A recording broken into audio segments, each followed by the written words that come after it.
What is going on, you guys? Alex Chasen back here with a brand new video, and the Boston Celtics are world champs once again after their 106-88 blowout victory over the Dallas Mavericks in Game 5. The Boston Celtics can hang banner 18 in the TD Garden. This is crazy. If you don't know, I'm a Boston Celtics fan, and I do not remember 2008. I was too young. I was 5 years old. What I do vaguely remember is in 2010. Coming downstairs in the morning, seeing my mom, and again, it's very vague because I was 7 years old. I'm 21 now. It's a long time ago. But I vaguely remember coming downstairs and seeing the Celtics lose on the morning news, Kobe Bryant with the trophy. So I do vaguely remember that. But I'm going to remember this one for the rest of my life. The Boston Celtics are champs once again.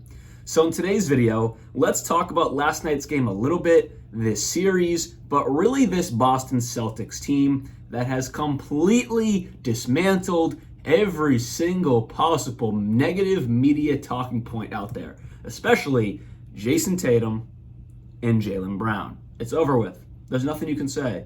I don't want to hear it. No one wants to hear it. The Boston Celtics are champions, and it's because of, in part, Jason Tatum and Jaylen Brown, homegrown talent, and there's nothing you can say about it. So let's jump into last night's game. And I don't want to talk a lot about it because I really want to talk about the Celtics team and, this overall run to banner 18. But I do want to discuss that last night's game, or last night's victory, was everything the Celtics have embodied all season.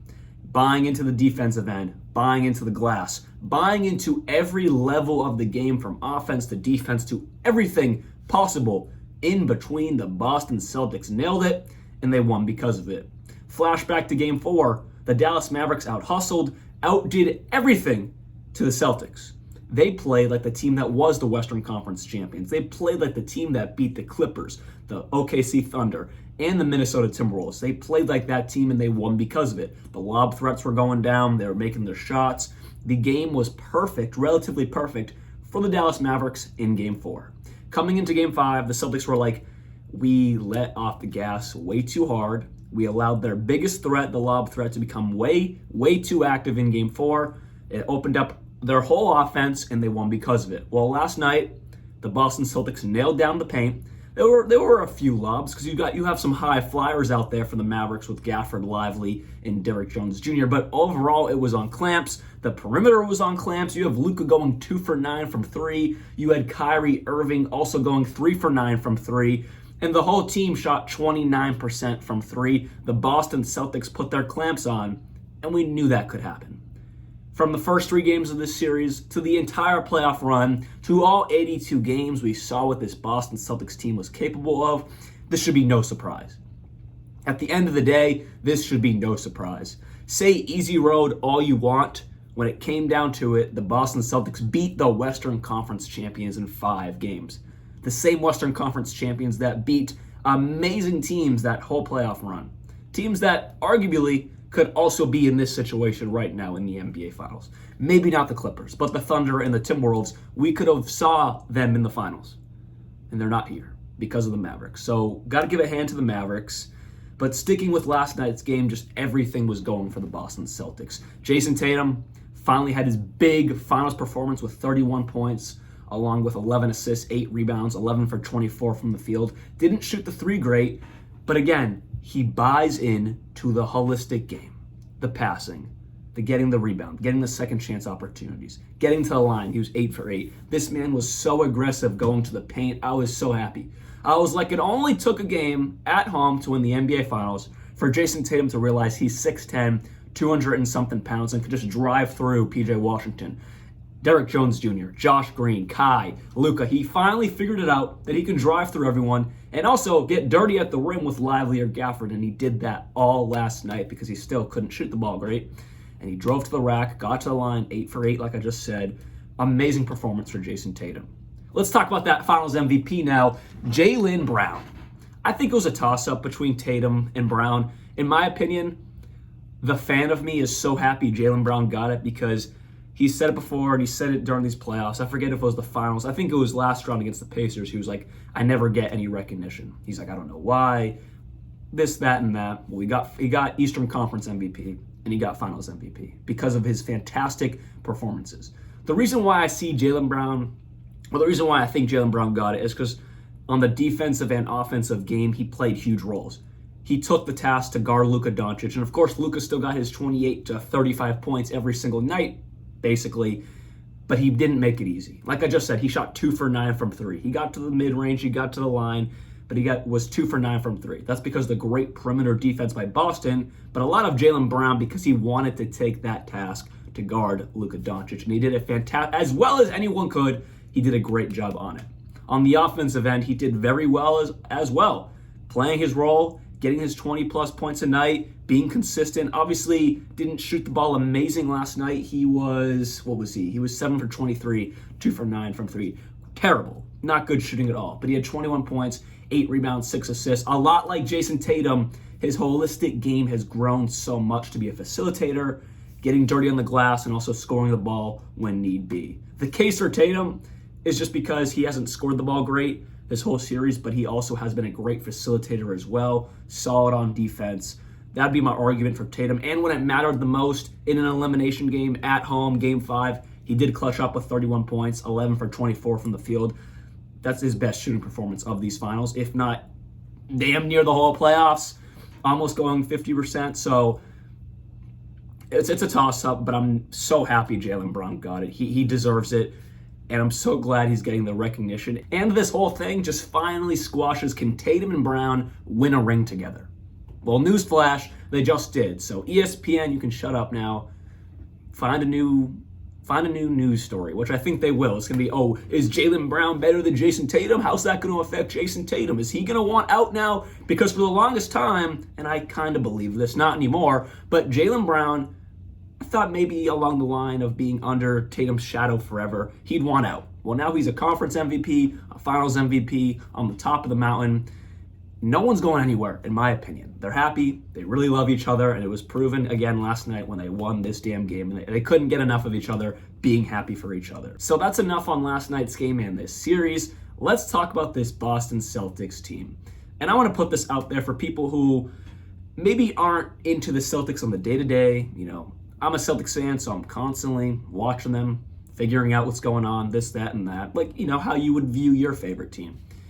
This Boston Celtics team is 360 degrees different. Actually, no, because that would just come back to itself. So no, it's 180 degrees different than last year's Boston Celtics team. Because last year, this team was just not, or really just the years prior, this team was just not made to win. They were made to win roster-wise, but the guys in the locker room, the guys on that team, something needed to shift. Brad Stevens saw that. I have to go to Marcus Smart. I love him, though. No hate. He wasn't 50% of the problem.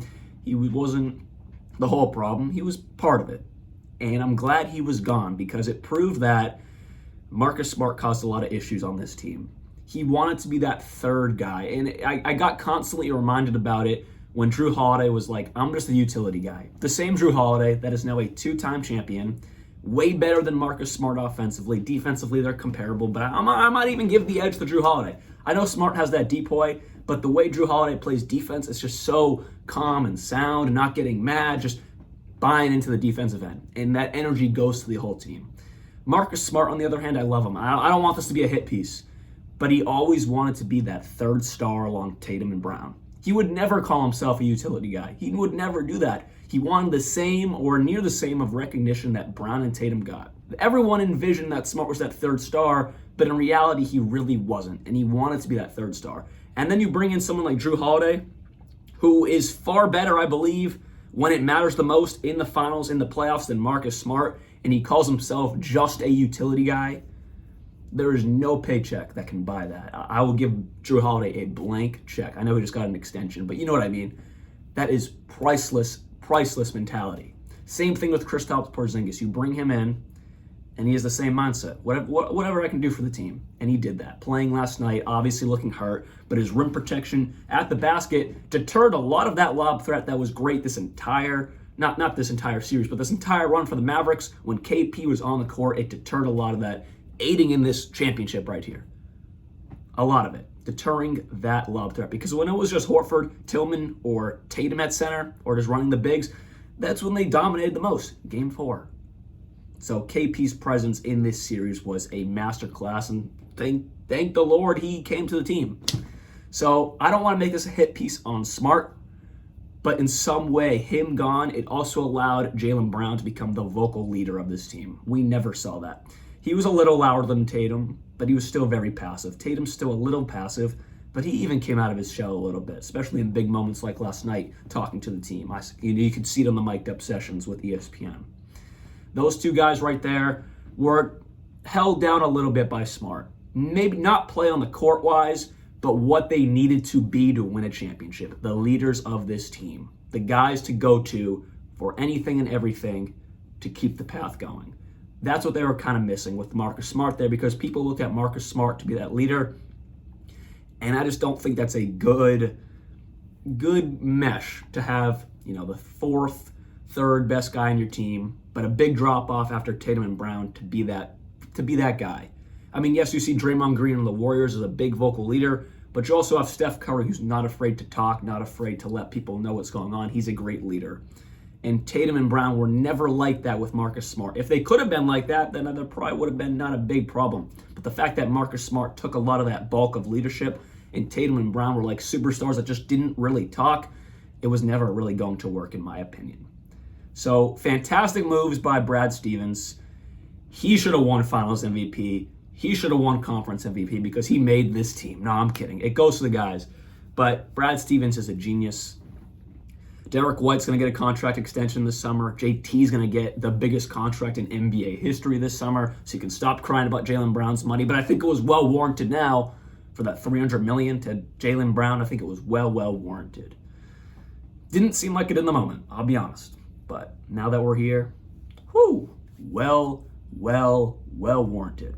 Shout out Joe Mazzulla. Didn't even talk about him. His growth this season cannot be underappreciated. He honestly makes me wish he won Coach of the Year. Obviously, I'm glad Mark Daigneault got it of the OKC Thunder. That's very well deserved, and honestly, maybe a little bit more deserved. But the reason why I say Joe Mazzulla is because in these playoffs, which I know it's not a playoff award, but it really triggered in my mind that this man has actually made great schemes. He's calling timeouts at the right time. In last year's playoffs, he just got outcoached by Eric Spoelstra. Not only did we lose a lot of focus and effort in the ECF last year, but the Celtics also got outcoached by Eric Spoelstra. And maybe even Pat Riley getting in Eric Spoelstra's ear. Joe Mazzulla got outcoached. This past offseason, I don't know if he did more of his Tai Chi, Taekwondo, MMA stuff, but he came in and he was ready to battle with these guys. And you can say all you want about he was given a fantastic team, that helps. But if there's not a coach that players buy into, they're not going to win. More times than not, unless you have LeBron James. Because he might be the only exception there. Or Michael Jordan, but he still had Phil Jackson, a fantastic coach. So I'm going to say LeBron James is maybe that only exception that you don't need an amazing coach. One with Frank Vogel, one with Ty Lue. Eric Spoelstra is a good coach, but Joe Mazzulla deserves all the credit in the world because he got these guys to buy into him. And it was proven last night in these post-game talks talking about Joe Mazzulla or even listening to Joe Mazzulla. He's got these guys buying in, and when that happens, you're going to win more than one championship. You're at least going to have the opportunity to win more than one championship. So hopefully you guys did enjoy this video. The Boston Celtics are world champs once again. See y'all soon, and like always, peace out.